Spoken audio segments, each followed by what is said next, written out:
Yeah, my jiu-jitsu is still in basement. Yeah, mine is as well. Well, we're not even in the basement. We're in the side cupboard, aren't we, at the moment? I know, yeah. And that's where we live. He said mine's in the basement and currently is getting flooded. Yeah, I'm panicking and trying to bail it out the window. Yeah. But it's been interesting. So one thing, have you heard about Derek Moneyberg? Derek Moneyberg. The rich guy who bought a black belt, something like. It's pretty much. Pretty much, yeah. Yeah, pretty much. So I was the only time I found out about him because there was Mikey Messermechi saying he went to coach him a bit, something like that. But I think an interesting development's happened. Really? Yeah. Well, he's got a stripe. No, he's got his coral belt. No, I figured out what belt Derek Moneyberg really is. Well, white. No, I know what belt he is. All right. I know. And the clue was by Mikey Messermechi. So what belt is? So basically, Derek Moneyberg is a blue belt. Right, okay. And the biggest clue is, so Mikey Messermechi was on the Simple Man podcast. Yeah. Honestly, he has a lot of cool random moves. Like, I'll just be on the mat and be like, check this out. Royce Gracie does this with his triangle. I'm like, oh, I've never seen that before. So he knows things like that, like cool random moves. Interesting. Now, can he apply it and do it to someone in his division like Nick Rod? No fucking way. And he's said, you know, his knowledge is great. He comes and he turns up to class, and when I go to train with him, he'll be like, have you seen this? This is Renzo Gracie's triangle, and this is such and such a body, such and such a thing. And he's doing all these things where he's saying this, like, no, he's proving his knowledge by saying, I've seen someone do this, and this is how they do it. That's what blue belts do. Okay. And I know that because that's exactly the shit I do. All the fucking time. So, like, after CJI, Yeah. I literally came in on the Monday. Oh, yeah, I remember. You were pointing. Oh, look, I'll show you. He did that. He did that. Yeah, literally. I was there with Jaden, and I was like, I've got like my nerdy voice going, oh, well, Jaden, did you see like Luke Griffith? He had this shoulder crunch on Pat Downey, and then he was he's rotating a bit more than normal, Yeah, so he you could did get it. I did exactly that. It's like Derek Moneyberg's a fucking blue belt. I can tell because we can smell our own. I remember that day I was sitting in the corner and thinking like, oh god, how long he's gonna be showing CGI moves. Exactly. And so when Mikey Messermechi goes to Derek Moneyberg's and he's there saying to Derek, like Derek's going, Mikey, have you seen this? It's this. He's like, Derek Moneyberg, you're a fucking blue belt. I think it took you 2 or 3 sessions and then it faded away. Oh yeah. The initial enthusiasm. Yeah. Seeing this, that, and the other. But on the first day, I was like, oh damn it. Derek, he's a blue belt, isn't he? He's doing blue belt shit.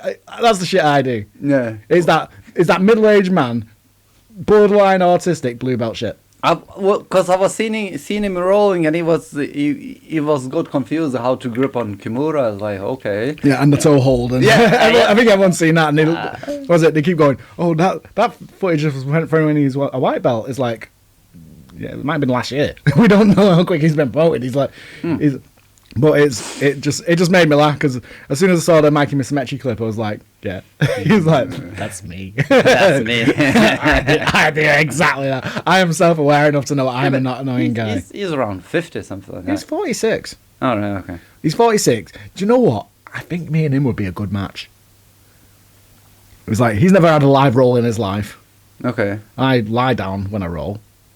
So, but similar ages. Tag him, text him. You want a match? No, he's blocked me on Instagram. Why? Were you done? I asked him a question, and basically it's a very simple question it's like, do you ever actually put yourself in a position to be with people that challenge you? Or are you just surrounded by yes men? Right. And then he's like, I don't have the time to deal with this shit. You are just jealous of my black belt and my achievement, blah, blah, blah, blah, blah. And then he blocked me. Because he's a little bitch.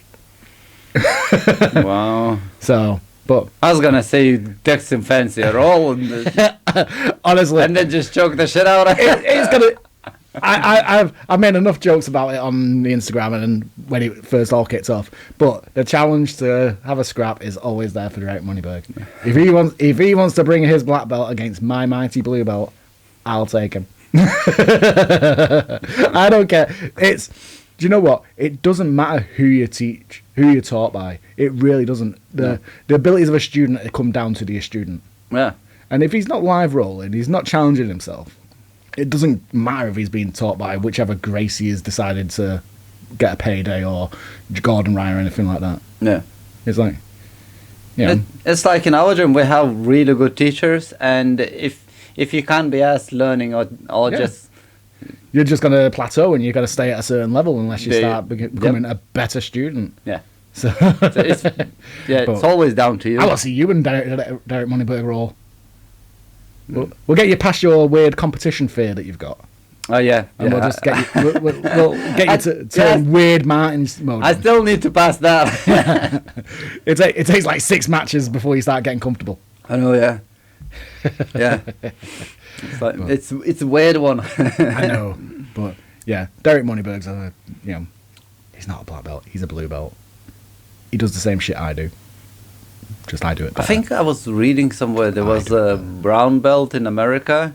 When he was teaching someone privately in a garage, he always used to put black belt on. Yeah, I've heard that one.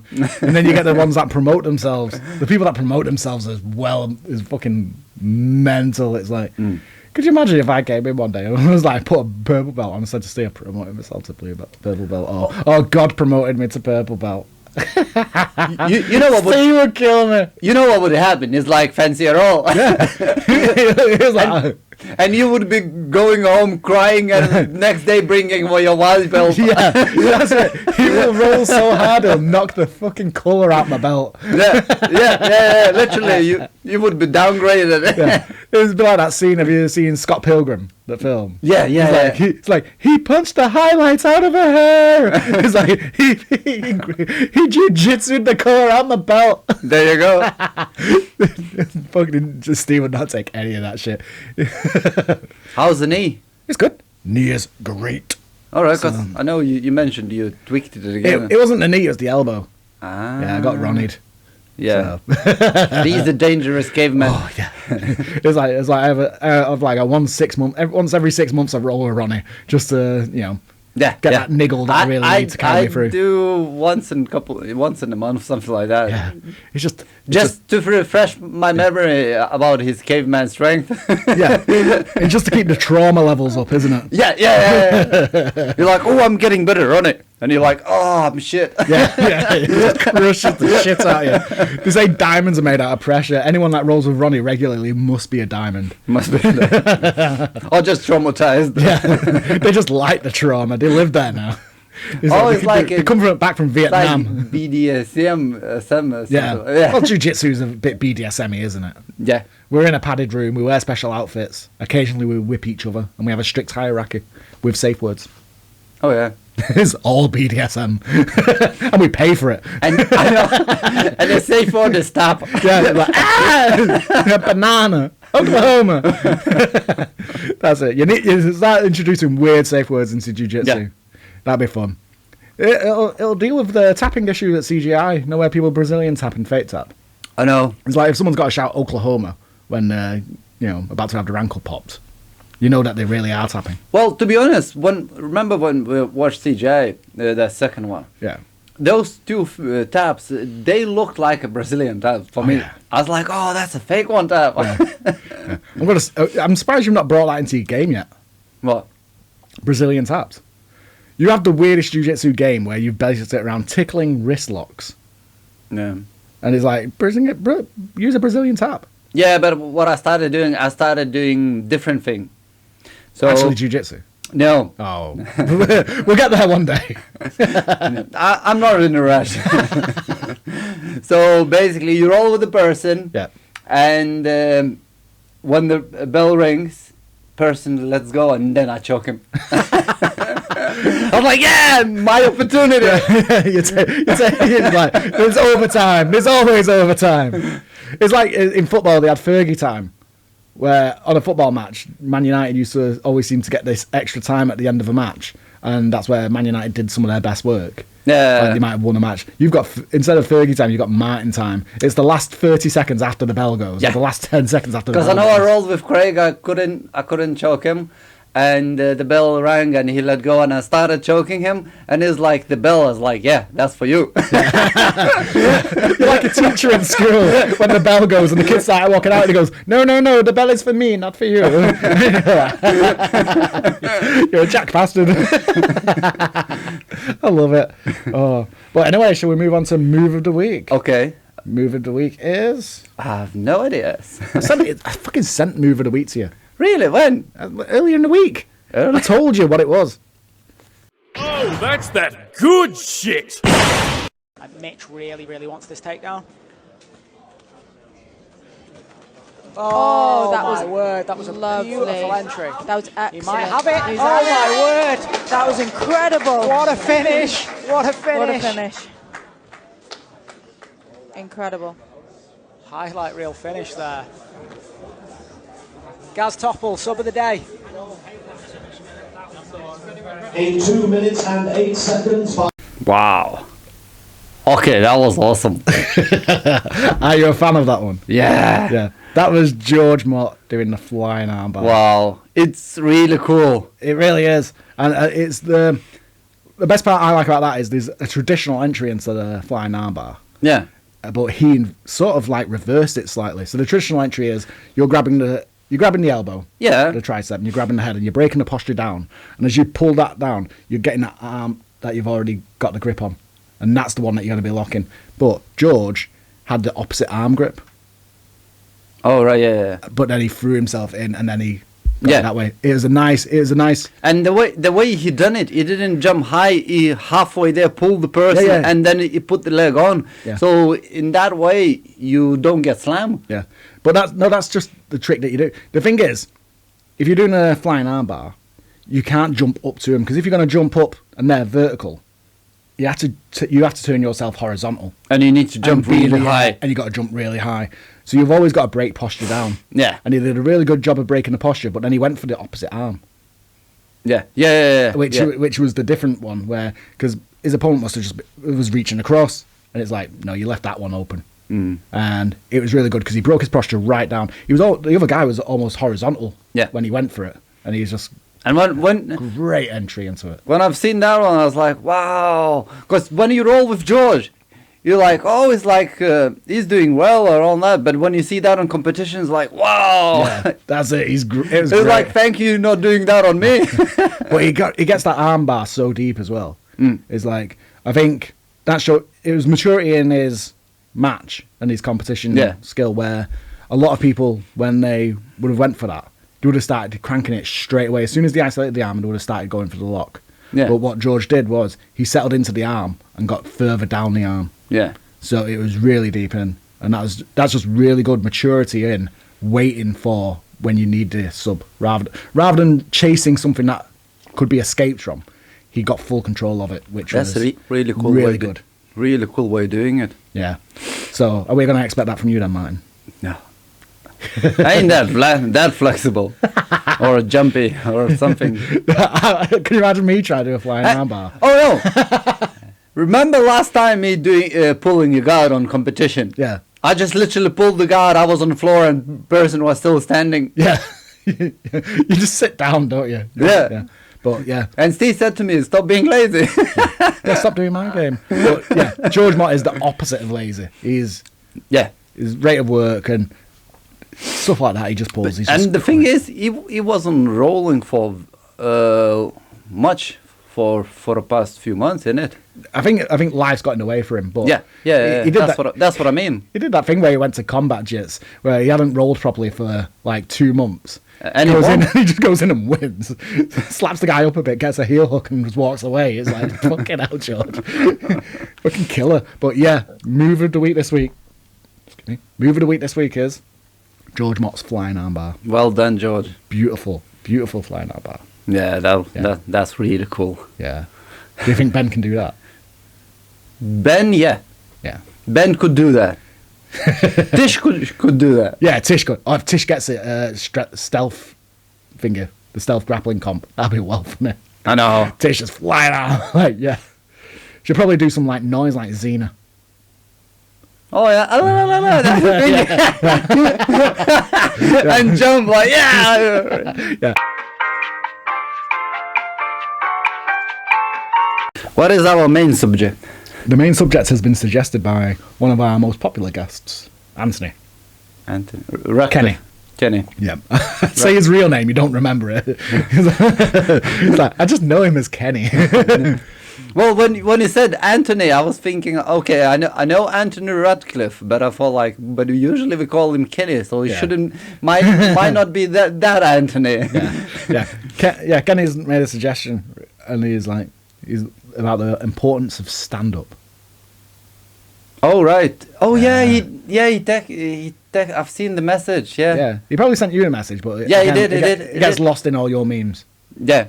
Because he's probably one of the people that you send memes to regularly as well. Actually, he sent that message to our little Facebook group. Oh yeah. Oh yeah, he did. Yeah. I think he sent it to me privately as well. But yeah, so stand up. How important is it? I would say very. I'd say it's important, but I think there's elements of stand up that people like aren't aware of, and some people neglect, and some people should focus on more. See, for me, standing is important, but depends where you are. So, for example, if I'm on a mat, just friendly rolling, so we sit down and roll, so nobody cares about that. Yeah. Where in competition, you don't have a choice. Yeah. And in a street, it's the same. It's not like you're gonna sit down and like, come over. Stand-up's needed for just depending on what your end goal is in jiu-jitsu. I'm not saying you have to use it, but you have to know it. Yeah. How to use it. Yeah. Whatever your end goal is in jiu-jitsu, it depends on how much of a priority stand-up is. But it should always be there, where if you ever want to be someone that can potentially coach people or just develop your skills fully, because you still need to know some stand-up. Yeah, how to take down, how to even just how to trip the person. Yeah. But the type of takedown you use is also going to be dictated by the situation you're in and your end goal. Yes. So there's different types of takedowns. You're usually going to have guard pulling, both active and passive. Yeah. So active guard pulling is where like I might do a bit of a collar drag. Yeah, but that's not a takedown. It's still, you're bringing it down, aren't you? Taking people down, including yourself.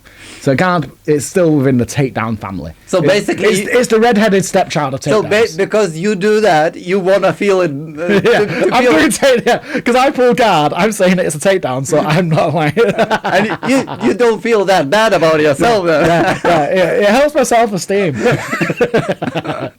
It's takedown adjacent. It's get down more than takedown, isn't it? It's like get down. Get down. Yeah, full Arnold Schwarzenegger mode. It's like, we're doing jiu-jitsu, let's get down. No, cause come on. Usually, you're like, oh, you want to roll, and you're standing, and I was like, coming closer to you, and you lie down like this. Okay, I'm ready. I'm like, come on. And that's Sean's takedown. Just draw me like one of your French girls, Martin. Come on. But it's within the getting down. It's changing the level to the floor, isn't it? But so you've got that, and you have your active and your passive. So your actives are more where you're grabbing someone and you're rolling. Yeah, you're dragging them down, collar drags, things like that. And then you've got your passive ones, which is what I do, and which a lot of competitors seem to do, where they just, the ref goes, let's go, and they go, boop, on their ass.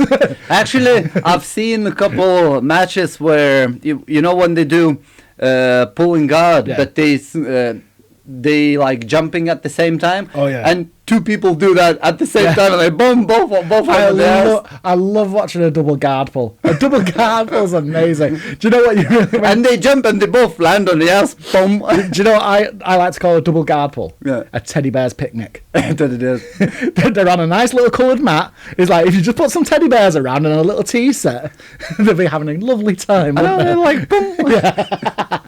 But so you get your guard pulls, and everyone just knows what guard pulling is. You just putting your ass to the ground, whether you're holding someone or not. It changes it from active or passive.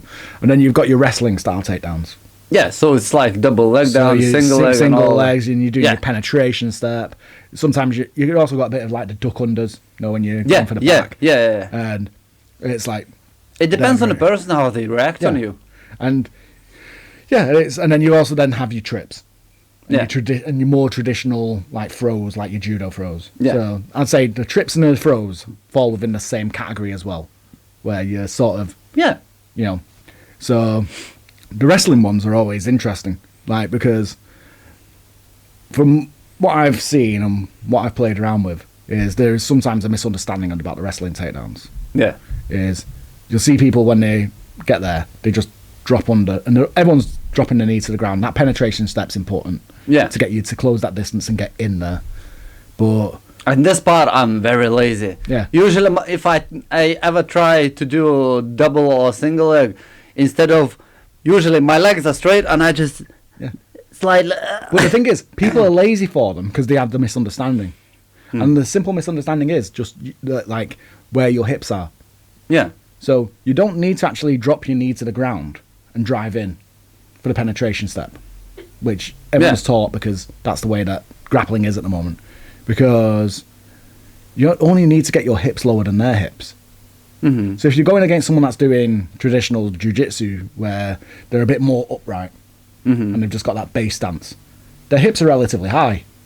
You don't actually have to drop really far down. Yeah. Because Well, to be honest, the way I've seen it for single and double leg takedown upstairs in the attic, the way they taught the kids. So instead of standing straight and then straight away shooting on a knee, what they do, they slightly drop the hips down and then knee on the floor, and then it's like that's the way you're meant to do it. The normal wrestling style like that is about getting that level change first, and then going. Yeah. So you can do it if you're good. You do it in that nice smooth motion where it's like a It's a bit like if you looked at it at the side, if you drew a line with someone's hips as they moved, it'll be like a skateboard ramp.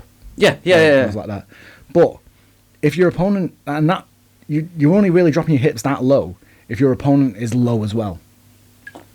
So if you look at two normal wrestlers doing that Olympic freestyle wrestling, they're both very low. Yeah, that's so you need to get really even lower. You you have to get your hips lower than theirs to get in. But if you're looking at normal jiu-jitsu, or even in a street, so in a street fight situation, the person's going to be relatively upright. They're going to be stood there. They're going to have that wide stance base, and it's like, all right, you don't need to drop your knee to the ground.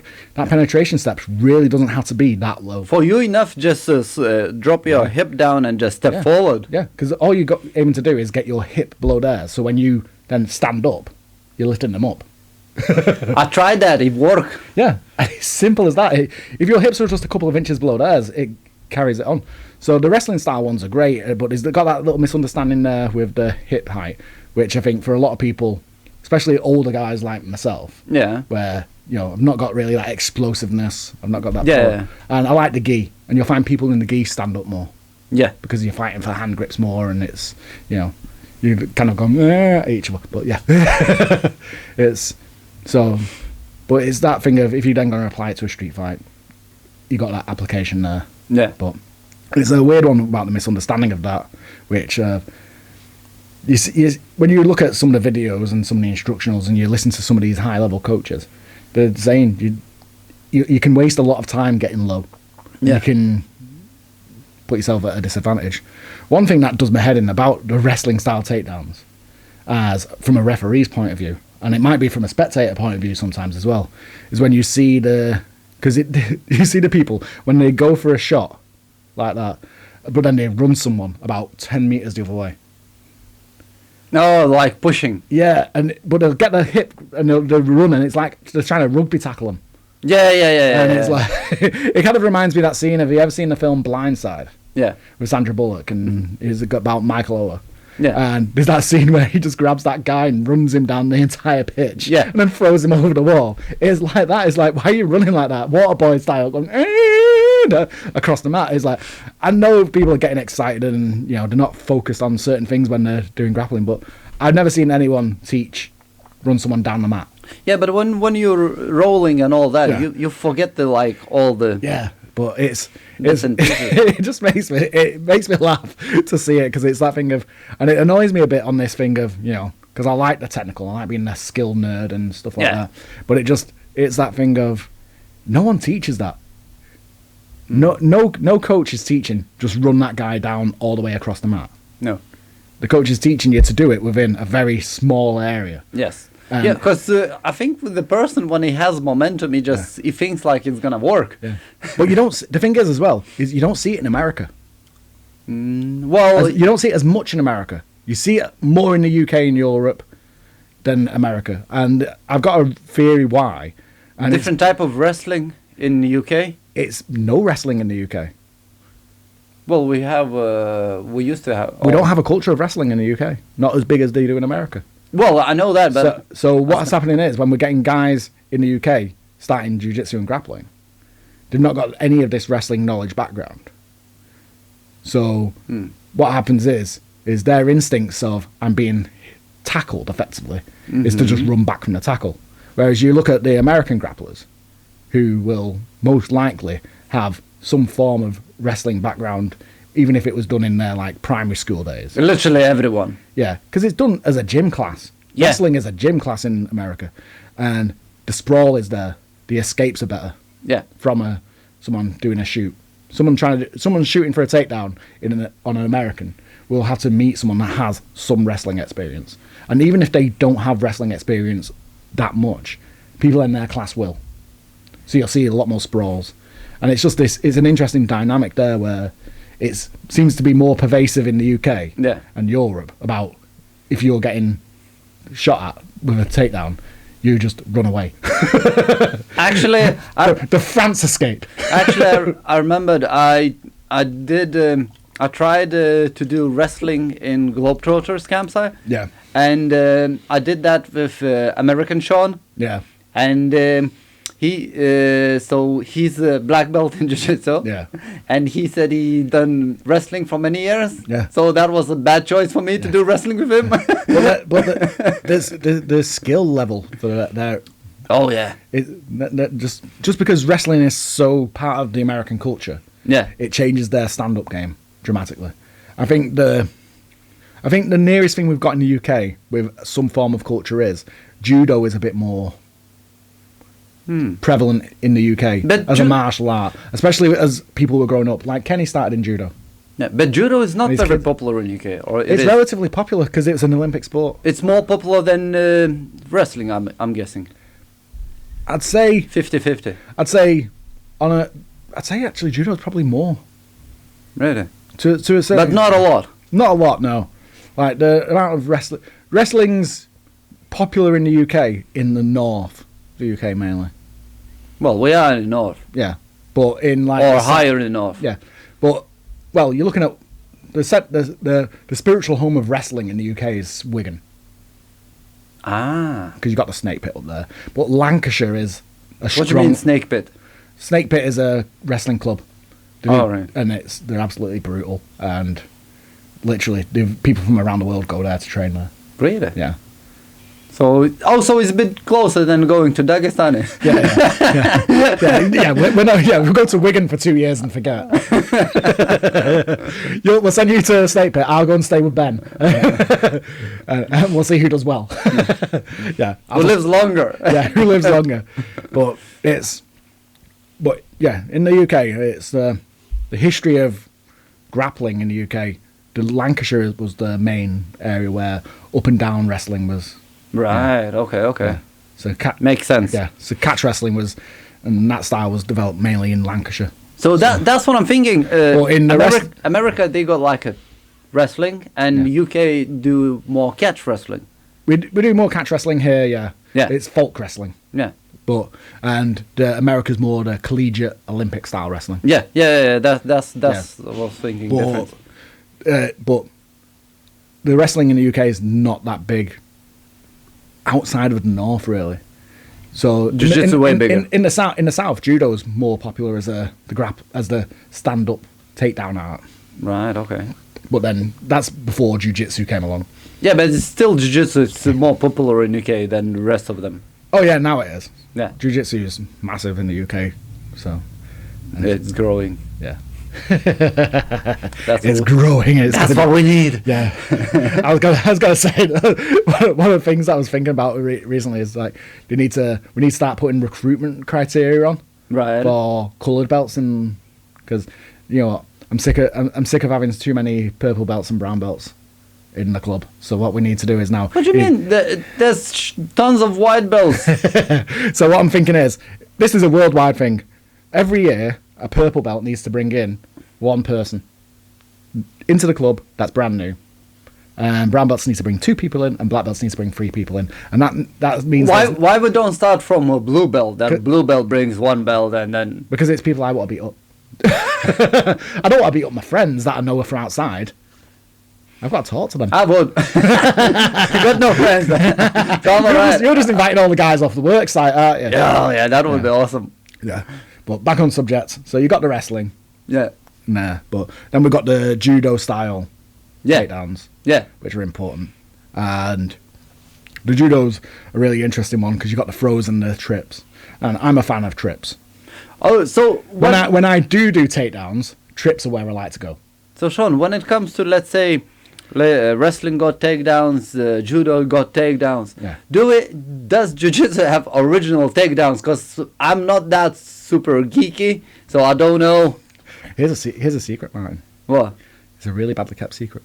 Pull guard. No. Jiu-jitsu is not really a sport. It's judo. It come from judo. Right, but Literally all the no, I know it comes from judo. I know all the official jiu-jitsu takedowns are just judo takedowns. So there is no like specific jiu-jitsu built-in takedown. Not really, no. Right. So the original takedowns that were all taught to the Gracies and Machida. Yeah. Like Machida was a student of Kano. Yeah. And Kano was the guy who invented judo. So all the takedowns that Maeda knew was judo takedowns. The ones that he taught the Gracies and the other Brazilians were all judo takedowns. What about ankle pick? Is that wrestling? Ah. Right. Okay. Yeah, ankle picks wrestling. Right. Okay. But yeah, it's so. But the throws and the trips, I like the trips more. Someone throws me, I'm not the friend anymore. I don't like to be thrown. Yeah, because you originally, what you do, you post your arm. Yeah, it's quite dangerous, I think, for people that don't know how to break fall.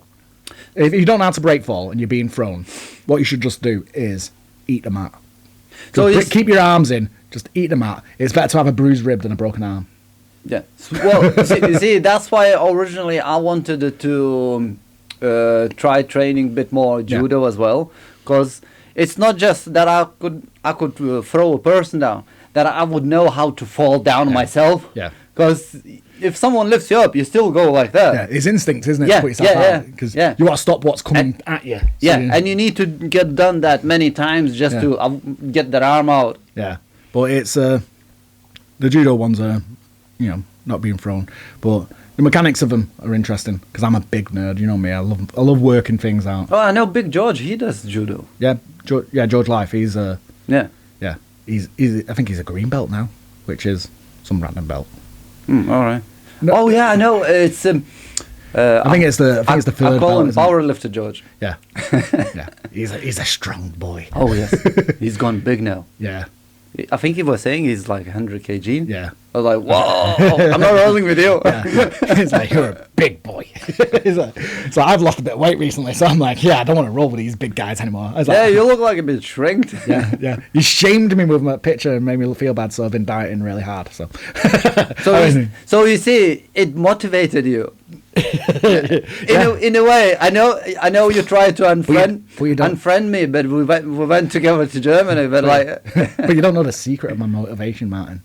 What? The secret of my motivation is if I can get down to your size, and then you get promoted to blue belt, and there's going to be a competition. I'm just going to join that competition, and I'm going to make your life miserable for 6 minutes. Because I know I can sit on you for 6 minutes and make you cry, without submitting you. You need to drop a lot of weight then.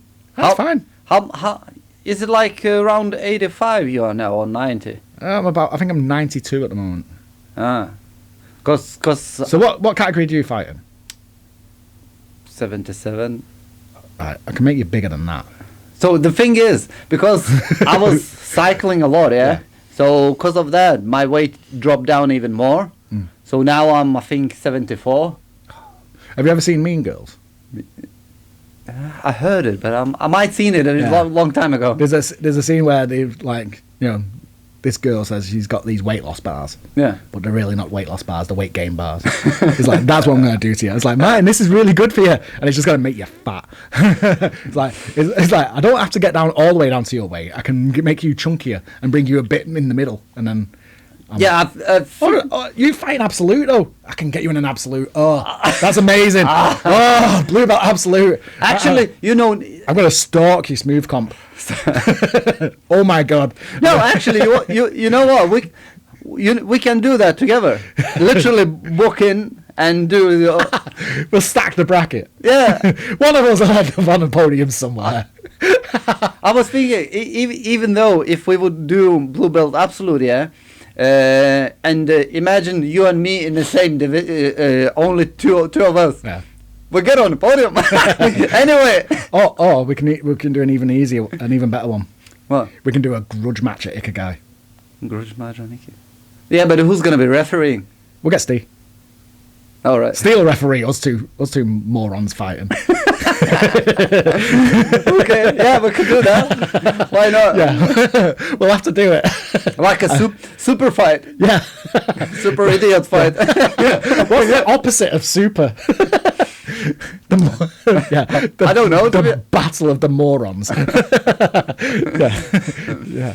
But yeah, the bad jiu-jitsu face-off. We could do that. Oh yeah, there you go. Instead of It'll be the first match. Yeah, we'll get it out of the way so I can carry on refereeing. By the time we're gonna do that when everyone's buying a drink, so no one can see it. We'll do it randomly. Well, you know what? We'll do it randomly at one of them events anyway. Just Yeah, and we can do the double pull guard. we'll sit down. And Steve comes in and slaps us. But yeah, we could have a laugh with that. That might be something that we can work on. Yeah, we can do like when you have a concert and you have a pre-warm-up band. Yeah. So we could do that for Ikigai 9. Yeah. When they do black belt. The thing is, we're so bad at jiu-jitsu. This is going to be more like a Make-A-Wish type thing. Make-A-Wish type. It's like one of us is probably going to be like considered the dying kid. Yeah, probably me, but it's all right. Yeah. If it's a Make-A-Wish thing, we might be able to get John Cena in. Yeah, he's already there. No one can see him, but.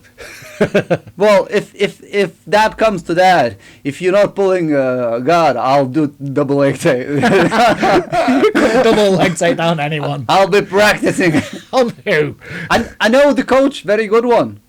What, Steve? Yeah. No, Kelly. He always does that. Paul Kelly will switch out to me on double leg. I'll ask him to teach me. Just paying privates for double legs. Yeah, just for that. That'd be great. I'm sure Paul would actually be up for that. I know. It's like, it's easy money. I know. Yeah. But yeah, it's so the trips and the takedowns and the throws are really good. And the technical aspects of them I love the technical aspects of them. Like trips I think trips and sweeps fall within a very similar category of understanding how to unbalance someone. I do like them, but the problem is I get confused with my legs. You've seen that. Oh yeah, I told you off of that. That was awful at Gold Trotters. It's like wrong leg.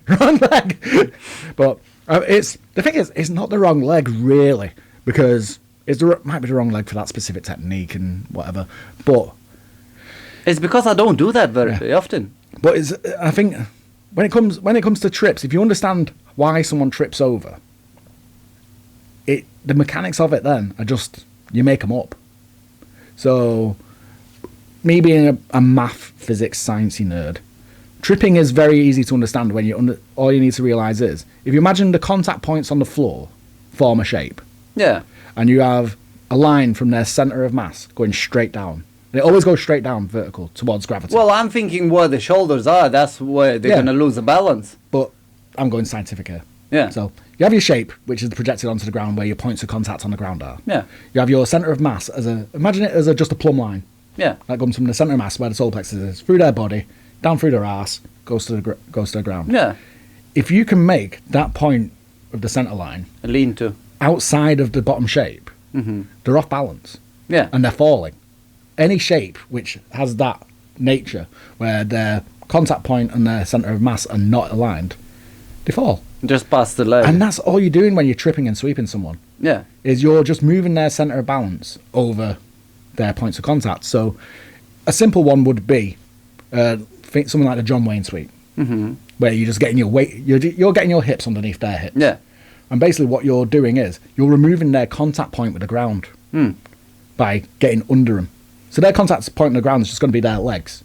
Yeah. But their centre of mass is now over your hips, which is outside of that point of contact. That's why you can roll them and sweep them easily. Yeah. And when you trip someone, it's just the same. You're either creating a stopper with your leg and moving them over it, so their centre of mass goes over your leg. Yeah. Or you're removing the leg, Yeah. and then the centre of mass is now. Actually, I was thinking, the person who asked that question, Yeah. Kenny, he does all, he should know how to trip and throw the person down. He does. He's just calling us out because I'm a guard puller. Ah, right, okay. Yeah. He's just being a shithead. Right, okay. He's our favourite shithead, though. I'll ask him a couple of tips. Yeah. But yeah, it's just a interesting one. But I think so we'll go back to the original question since Okay. we got to it. Are takedowns important? Yes. You need to know takedowns. Yeah. But you don't always have to do them. Depends on the situation you're in. But there are general rules about them. Yeah. And there's actually a couple of tips that I've seen from takedowns. So number one would be always work to your strengths. Use the takedowns that suit your style of jiu-jitsu and your physical capabilities. So I'm not the most athletic, I'm not the most flexible guy. So But you're strong. But I'm strong. So for me, trips are great. I can lose one of their little stabilizers and push them over. Yeah. Or a collar drag. Yeah. That's where it works for me. So always play to your strengths. Know what all. Number two would then be know what trips are available and how they're going to work on you. Yeah. Well, all takedowns are, and just practice how to beat them. So if it comes to wrestling, learn how to sprawl. Everyone should know how to sprawl. Yeah. Your reaction to being shot at for a takedown shouldn't be backstepping. It should be sprawling. Yeah. And number three comes from my observations of one of our, one of the people that we support on here, Jared. Right. Soapman. Jared Bethune. Oh, his takedowns away. Yeah. And Jared's a blue belt, but his takedowns are so successful and so dominating. Because he goes for it. That's it. He doesn't hesitate. When he does a takedown, he's really going for the takedown. And he doesn't worry about getting the perfect grips. He doesn't worry about being in the perfect position. He'll go, this is good enough, and I'm going for it. And because of the level that he's at, he's catching people so unaware because they've got the mindset of, I need the perfect grips to do a takedown, so Jared needs the perfect grips to do a takedown. He doesn't. He just needs the space. Jared's happy to be 70% of the way there. Yeah. And then goes for a takedown. And it works. And it works so much, and it's so powerful for it. Everyone else is waiting for 90%, and they're getting caught by him. And you know what? Props for Jared, because Jared has basically hacked takedowns for blue belts. Yeah. Well, Sean, to be honest, try to do, let's say, on opener standing fight with Jared, yeah? Yeah. I would pull guard straight away because 100 plus more kilo running towards me. I was like, no, thank you. I'll lie down. if I'm rolling with Jared and we're both stood up, I'm not even thinking of it because I've seen so many clips of him just destroying people with takedown. Jared uses the world as a weapon, and I'm like, I'm not being part of that. But yeah, I'd say that's probably the biggest tip for being successful in takedowns that I would give everyone. It's just go for it. Don't hesitate. Really, it's like if you're 70% of the way there, like Jared is, with your grips and your position, go for it.